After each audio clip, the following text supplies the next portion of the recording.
ko, boss. Oh. Wala nang reserve yung tricycle ko. Ay, di, mapapalitan na yung motor mo na yan. Pag dumating yung ayuda. Ito lang siguro. Yung subsidy.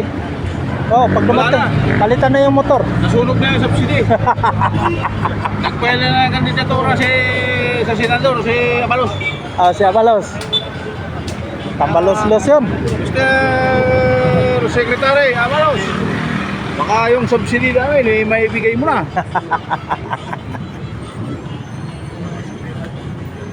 Anong masasabi niyo ngayon? Anong masasabi niyo sa ating subsidy? Bakit nyo naman? Salita kayo. Wala ko nasabi sa subsidy. Ang sabihin ko lang yung pagkahapon, yung service ko, binigay ko kay Manalo. Oh.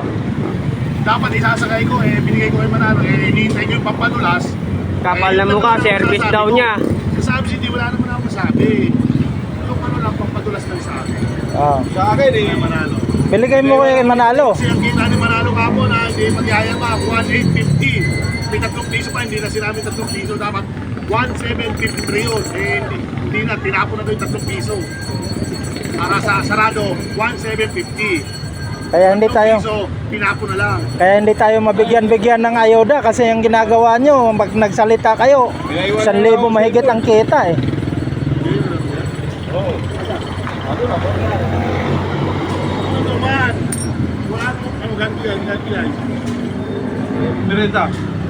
Akin lang, ngayon lang. Ngayon o. Eh,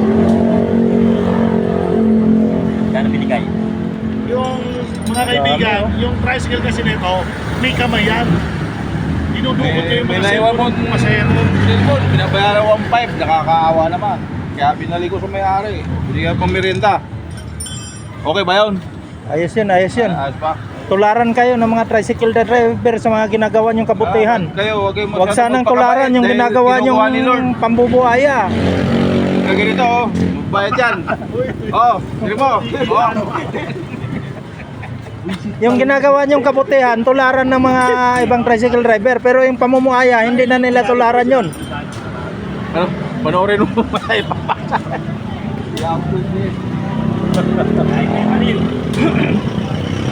Ayaw namin sa likod.